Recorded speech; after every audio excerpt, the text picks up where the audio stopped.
ସୁଦୂରରୁ ସଦର, ଅପହଞ୍ଚ ଅଞ୍ଚଳର ସ୍ୱର, ଉତ୍ସବ ମହୋତ୍ସବ, ସଭା ସମିତି ସମାରୋହ, ପ୍ରଗତି ଦୁର୍ଗତି ଏବଂ ସଂଗତିର ଅଭିବ୍ୟକ୍ତିକୁ ନେଇ ଆଞ୍ଚଳିକ ସମ୍ବାଦ ବିଭାଗ ପକ୍ଷରୁ ପ୍ରସ୍ତୁତ କରୁଛୁ ଜିଲ୍ଲା ହାଲଚାଲ। ଆଜି ଜିଲ୍ଲା ହାଲଚାଲରେ ଶୁଣନ୍ତୁ ଝାରସୁଗୁଡ଼ା ଜିଲ୍ଲା ସମ୍ପର୍କରେ। ତଥ୍ୟ ଦେଇଛନ୍ତି ଆମ ଝାରସୁଗୁଡ଼ା ସମ୍ବାଦଦାତା ବସନ୍ତ କୁମାର ଜେନା ଓ ଉପସ୍ଥାପନାରେ ମୁଁ ଜିତେନ୍ଦ୍ର କୁମାର ନାୟକ। ଦେଶର ଶିଳ୍ପାୟନ ଓ ଖଣି କ୍ଷେତ୍ରର ବିକାଶରେ ବିସ୍ଥାପିତ ପରିବାରଙ୍କ ତ୍ୟାଗ ଓ ଅବଦାନ ଅତୁଳନୀୟ ବୋଲି ରାଜସ୍ୱ ଓ ବିପର୍ଯ୍ୟୟ ପରିଚାଳନା ମନ୍ତ୍ରୀ ସୁରେଶ ପୂଜାରୀ କହିଛନ୍ତି। ବେଦାନ୍ତର ପ୍ରସ୍ତାବିତ କୁଡ଼ାଲୋଇ କୋଇଲା ବ୍ଲକ ପାଇଁ ଜମି ଅଧିଗ୍ରହଣ ପ୍ରସଙ୍ଗରେ ବଞ୍ଜାରୀ ଗ୍ରାମ ଗସ୍ତ ଅବସରରେ ସେ କହିଥିଲେ, ସ୍ଥାନୀୟ ଲୋକଙ୍କ ସହମତି ବିନା କୌଣସି ପଦକ୍ଷେପ ନିଆଯିବ ନାହିଁ। ଗ୍ରାମବାସୀଙ୍କ ମତାମତ ଓ ନିଷ୍ପତ୍ତିକୁ ସରକାର ସର୍ବୋଚ୍ଚ ଗୁରୁତ୍ୱ ଦେବେ ଏବଂ ସେହି ନିଷ୍ପତ୍ତି ହିଁ ଚୂଡ଼ାନ୍ତ ହେବ। ମନ୍ତ୍ରୀ ଆହୁରି ସୂଚନା ଦେଇ କହିଥିଲେ ଯେ କୁଡ଼ାଲୋଇ କୋଇଲା ବ୍ଲକ ସମ୍ପର୍କିତ ସମସ୍ତ ସର୍ଭେ କାର୍ଯ୍ୟ ଏବଂ ବେଦାନ୍ତ ପକ୍ଷରୁ ଚାଲିଥିବା ସମସ୍ତ କାର୍ଯ୍ୟକଳାପ ବର୍ତ୍ତମାନ ପାଇଁ ବନ୍ଦ ରଖାଯାଇଛି। ଖଣିଜ ସମ୍ପଦ ବହୁଳ ଏ ଅଞ୍ଚଳଟା, ଏଠି ମଧ୍ୟ ମାଇନିଂ ଅପରେସନ ହେବା ପାଇଁ ଯାଉଛି। ସେଥିରେ ବିସ୍ଥାପନର ମଧ୍ୟ ସମସ୍ୟା ଅଛି, ଥଇଥାନର ମଧ୍ୟ ସମସ୍ୟା ଅଛି। କିନ୍ତୁ ଲୋକଙ୍କ ଚୂଡ଼ାନ୍ତ ନିଷ୍ପତ୍ତି ନ ହେବା ପର୍ଯ୍ୟନ୍ତ ସେ କାର୍ଯ୍ୟକୁ ଆମେ ଅଟକାଇକି ରଖିଛୁ। ଲୋକଙ୍କ ସାଙ୍ଗେ କଥା ଲାଗିଲା ପରେ ଏବଂ ଲୋକଙ୍କର ଏବଂ ଜିଲ୍ଲା ପ୍ରଶାସନ ସାଙ୍ଗରେ କଥା ହେଲା ପରେ ଏ କାର୍ଯ୍ୟର ଅଗ୍ରଗତି ହେବ। ସ୍ୱାଭାବିକ ଭାବରେ ଯେଉଁମାନେ ବାସଚ୍ୟୁତ ହେଉଛନ୍ତି କୌଣସି ନା କୌଣସି ପ୍ରକଳ୍ପରେ, ଦେଶର ବିକାଶ ପାଇଁ ସେମାନଙ୍କର ଅବଦାନ ଅତୁଳନୀୟ। କିନ୍ତୁ ବିସ୍ଥାପିତ ହେଲା ପରେ ତାଙ୍କର ଥଇଥାନ ରାଜ୍ୟ ସରକାରଙ୍କର ସବୁଠାରୁ ବଡ଼ ଦାୟିତ୍ୱ। ତାକୁ ଆମେ ଆଜିକାଲି ଇଏ ନୂଆ ସରକାର ହେଲା ପରେ ନିଖୁଣ ଭାବରେ କରିବାର ପ୍ରୟାସ କରୁଛୁ। ଗ୍ରାମବାସୀମାନଙ୍କ ସାଙ୍ଗେ କଥାବାର୍ତ୍ତା ଲାଗିବୁ ଏବଂ ସେମାନେ ହେଲେ ମାଲିକ, ଯାହା ଶେଷ ନିଷ୍ପତ୍ତି ସେମାନେ କରିବେ ତାକୁ ଆମେ ଆମର ଗ୍ରହଣ କରିବାର ଏବଂ କାର୍ଯ୍ୟକାରୀ କରିବାର ପ୍ରୟାସ କରିବୁ। ରାଜ୍ୟ ମହିଳା ଓ ଶିଶୁ ବିକାଶ ବିଭାଗର କମିଶନର ତଥା ଶାସନ ସଚିବ ଡକ୍ଟର ମୃଣାଳିନୀ ଦର୍ଶୱାଲ ଝାରସୁଗୁଡ଼ା ଜିଲ୍ଲା ଗସ୍ତ କରି ବିଭିନ୍ନ ସେବା କେନ୍ଦ୍ରର କାର୍ଯ୍ୟକଳାପର ସମୀକ୍ଷା କରିଛନ୍ତି।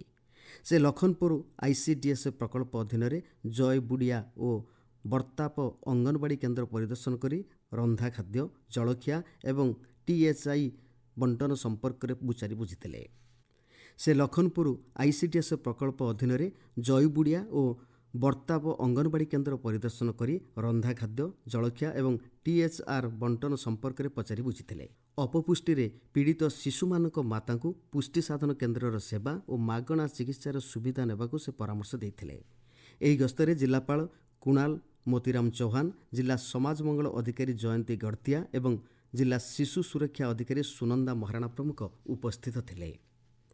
ଆସନ୍ନ ମୌସୁମୀ ଋତୁରେ ବନ୍ୟା, ବାତ୍ୟା ଏବଂ ଅନ୍ୟାନ୍ୟ ପ୍ରାକୃତିକ ବିପର୍ଯ୍ୟୟର ମୁକାବିଲା ପାଇଁ ଝାରସୁଗୁଡ଼ା ଜିଲ୍ଲା ପ୍ରଶାସନ ପକ୍ଷରୁ ଜିଲ୍ଲାସ୍ତରୀୟ ଟେବୁଲ ଟପ୍ ଅଭ୍ୟାସ କାର୍ଯ୍ୟକ୍ରମ ଅନୁଷ୍ଠିତ ହୋଇଛି। ଅତିରିକ୍ତ ଜିଲ୍ଲାପାଳ ଲଳିତ ସୋରେଙ୍ଗଙ୍କ ଅଧ୍ୟକ୍ଷତାରେ ଅନୁଷ୍ଠିତ ଏହି ବୈଠକରେ ରାଜ୍ୟସ୍ତରୀୟ ପର୍ଯ୍ୟବେକ୍ଷକ ଶୁଭମ ତମାଙ୍ଗ ଯୋଗଦେଇ ଜିଲ୍ଲାର ବିପର୍ଯ୍ୟୟ ପ୍ରସ୍ତୁତିର ସମୀକ୍ଷା କରିଥିଲେ। ଝାରସୁଗୁଡ଼ା ଜିଲ୍ଲାର କୋଲାବିରାଠାରେ ନବନିର୍ମିତ ସାମୁଦାୟିକ ସ୍ୱାସ୍ଥ୍ୟକେନ୍ଦ୍ର ଏବଂ ବ୍ଲକ ଜନସ୍ୱାସ୍ଥ୍ୟ ୟୁନିଟ୍ର ଉଦ୍ଘାଟନ ହୋଇଯାଇଛି। ସଂସଦୀୟ ବ୍ୟାପାର, ସ୍ୱାସ୍ଥ୍ୟ ଓ ପରିବାର କଲ୍ୟାଣ, ଇଲେକ୍ଟ୍ରୋନିକ୍ସ ଏବଂ ସୂଚନା ପ୍ରଯୁକ୍ତି ବିଦ୍ୟା ମନ୍ତ୍ରୀ ଡକ୍ଟର ମୁକେଶ ମହାଲିଙ୍ଗ ମୁଖ୍ୟ ଅତିଥି ଭାବେ ଯୋଗଦେଇ ଏହାକୁ ଲୋକାର୍ପଣ କରିଥିଲେ। ଗ୍ରାମାଞ୍ଚଳରେ ସ୍ୱାସ୍ଥ୍ୟସେବାକୁ ଅଧିକ ସୁଦୃଢ଼ କରିବାରେ ଏହି କେନ୍ଦ୍ର ସହାୟକ ହେବ ବୋଲି ସେ କହିଥିଲେ।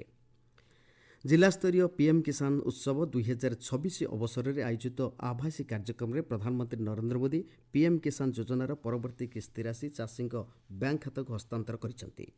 ଝାରସୁଗୁଡ଼ା ଜିଲ୍ଲାର 34,086 ଜଣ ଚାଷୀ ଏଥିରେ ଉପକୃତ ହୋଇଥିବା ବେଳେ ସେମାନଙ୍କୁ ମୋଟ 6,81,72,000 ଟଙ୍କା ପ୍ରଦାନ କରାଯାଇଛି। ଜିଲ୍ଲାର ସମସ୍ତ 5ଟି ବ୍ଲକର ଚାଷୀମାନେ ଏହି ଯୋଜନାର ସୁବିଧା ପାଇଛନ୍ତି। ଝାରସୁଗୁଡ଼ା ଜିଲ୍ଲାପାଳ କୁଣାଲ ମୋତିରାମ ଚୌହାନଙ୍କ ଅଧ୍ୟକ୍ଷତାରେ ଜିଲ୍ଲାସ୍ତରୀୟ ହସ୍ତତନ୍ତ ମନିଟରିଂ କମିଟି ବୈଠକ ଅନୁଷ୍ଠିତ ହୋଇଯାଇଛି। ବୈଠକରେ ପାରମ୍ପରିକ ହସ୍ତଶିଳ୍ପର ପ୍ରସାର, ଶିଳ୍ପୀଙ୍କ ଜୀବିକାର ଉନ୍ନତି ଏବଂ ସରକାରୀ ପ୍ରୋତ୍ସାହନ ଯୋଜନାର ସଫଳ କାର୍ଯ୍ୟକାରିତା ସମ୍ପର୍କରେ ଆଲୋଚନା କରାଯାଇଥିଲା। ସେହିପରି ହସ୍ତଶିଳ୍ପୀ ସର୍ଭେ ଡାଟାବେସ୍ର ବାର୍ଷିକ ସଦ୍ୟତମ ଓ ପ୍ରକୃତ ହସ୍ତଶିଳ୍ପୀଙ୍କ ଚିହ୍ନଟ, ସୂଚନା ସଂଶୋଧନ ଏବଂ ନବୀକରଣ ଉପରେ ବିଶେଷ ଗୁରୁତ୍ୱ ଦିଆଯାଇଥିଲା। ଜିଲ୍ଲା ହାଲଚାଲ ଆଜି ପାଇଁ ଏତିକି। ଆସନ୍ତାକାଲି ଜିଲ୍ଲା ହାଲଚାଲରେ ଶୁଣିବେ କଳାହାଣ୍ଡି ଜିଲ୍ଲା ସମ୍ପର୍କରେ।